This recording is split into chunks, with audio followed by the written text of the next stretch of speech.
Hello networkers, and welcome back to another episode of Ask the Network Engineer. And in this episode, we're going to do another Q&A. I have 3 questions that I picked out, so let's get started.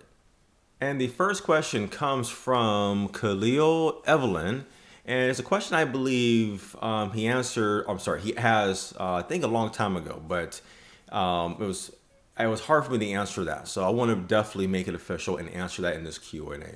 So his question really is that he doesn't think that Cisco has a strong focus in the service provider market.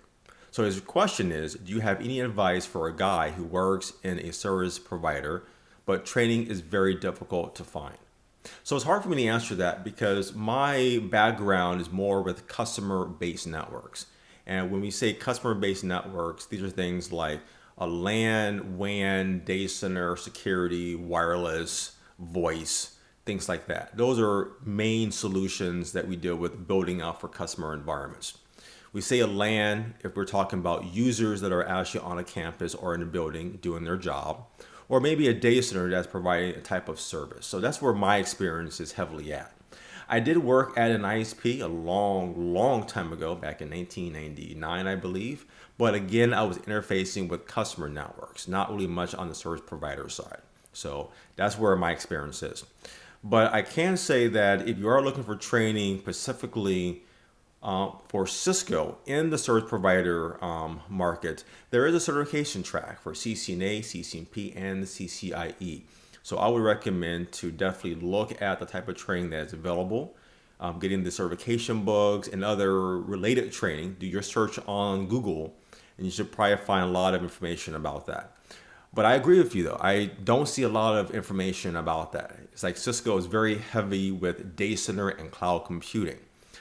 So I do agree with what your particular statement is. But again, if you are looking for service provider related training, your best bet is getting material for those certifications and learning around that. And this next question comes from Ivan Thomas, and he asks, love the channel. I'm a regular watcher of your videos. Thank you very much.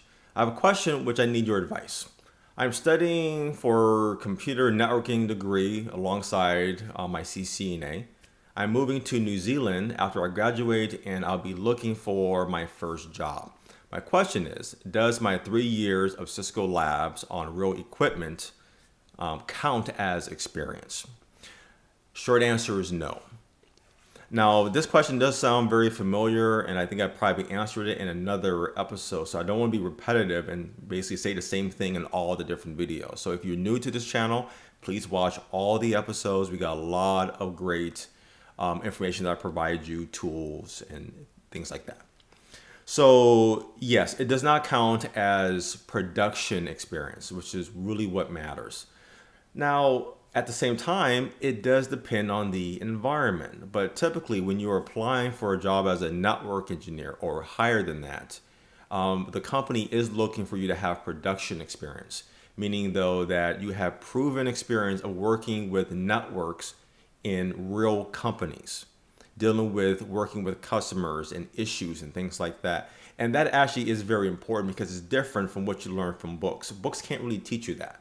So that's why you have, again, books and practical learning. I talk a lot about that in different episodes. So again, check out all the other episodes on the channel for those details. But it can count towards maybe entry-level positions. So, or like getting into a NOC position, like being a NOC technician or doing it with technical support. So that could help. But again, it depends on the environment. I say that a lot because it really depends on the environment. Some companies are more flexible where if you do have some fundamentals about networking, you have some kind of lab experience, then that does count, especially as you're getting into the field. But other companies have learned the hard way and they're like, no, you must have some kind of experience because we have been burnt before. So you will basically really figure that out. So for any of you guys that are in that same situation that you really just have lab experience, right? You're certified, you have a lot of hours in the lab working on different configurations, you're troubleshooting, you can do it with your eyes closed. How do you get really into that particular field, right? And really the best thing is you need to do an extensive job search. you need to look for, again, for entry-level positions like technical support, a NOC technician type of position, things like that.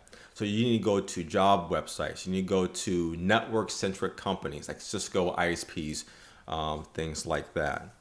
And basically, I mean, go to all the job sites that are available. Put your resume out there. Just go full on, blasted everywhere. Because really, the rule of thumb that I have definitely learned is that the more visibility, the more that you submit your resume in different places for different type of entry level positions, the more chances that you're going to get callbacks, get potential interviews, and get that entry level position that you're looking for.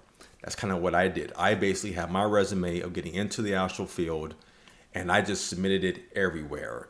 And yeah, you get a lot of phone calls, you get the interview, and that is what you guys should do as well. Again, I talk a lot about this in other episodes, so I don't want to be repetitive, but those are some of the things you need to keep in mind.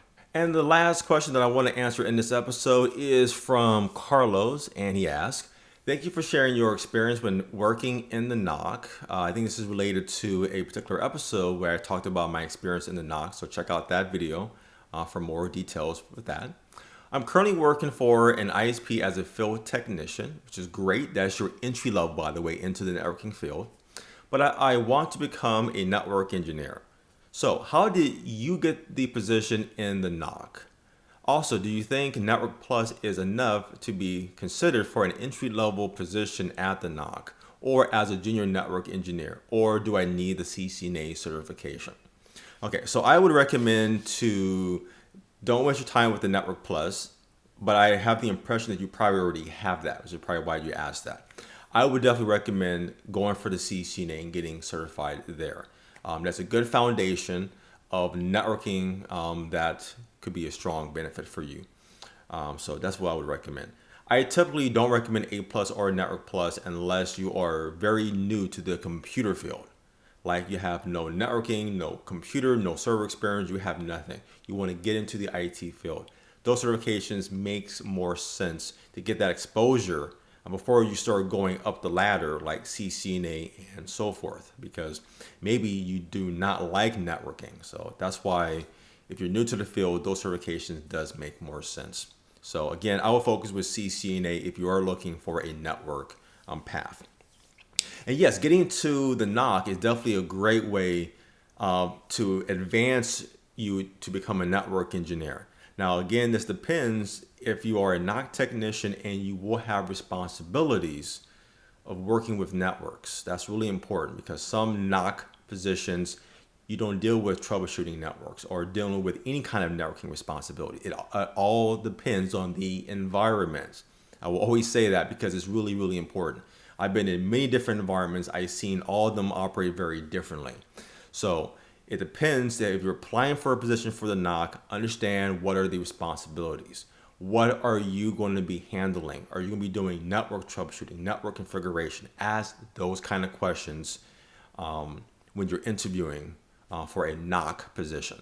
Now, you also say that you are a field technician. So I'm curious if that means that you do have some kind of networking experience or just anything. Because all that does count. It can make it look more favorable on your resume along with your CCNA, right? Because companies are looking for people that have that actual experience, that production experience, which I talked about in a previous question early on, I think with Ivan's question. So those are things I would keep in mind. So how did I get into the NOC? So I got into the NOC. I actually went through a contracting agency. I think, again, I was applying for jobs everywhere because I want to get into the networking field. So I applied everywhere. Contract agencies, companies, everywhere because I want to get my foot into the door, so to speak, and get into the networking field. And basically the contract agent, I think it was Robert Half or something like that. There's many different contract agencies, so I don't know which ones are good ones or bad ones, but just kind of search for that.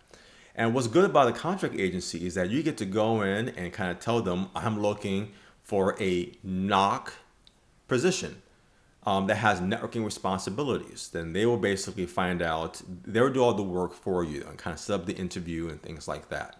Okay, so you have that kind of option. You could also kind of search for companies that has a technical support center or a NOC and apply directly there. Like maybe apply for the Cisco TAC or the Cisco Customer Support Center. There's a lot of different options that you can do for getting into those environments. You're still working in technical support or a NOC position. But again, that's your entry of getting in, getting the experience, and then from there is really easier to go ahead and pursue any career as a network engineer. And we're done with this episode. So if you have any questions about being a network engineer or anything really in the networking field, post those questions below in the comments and your question will come up in a future episode on this channel. So thank you for watching this video. Please please subscribe to this channel. It means a lot, and support us and check out our training at routhub.net. We have a Python programming series for network engineers, which is becoming very popular. So thank you for your support for that. And very recently, I have finally finished the second edition of the Network Design Cookbook. So go to our website for more details about that. And until next time, keep networking.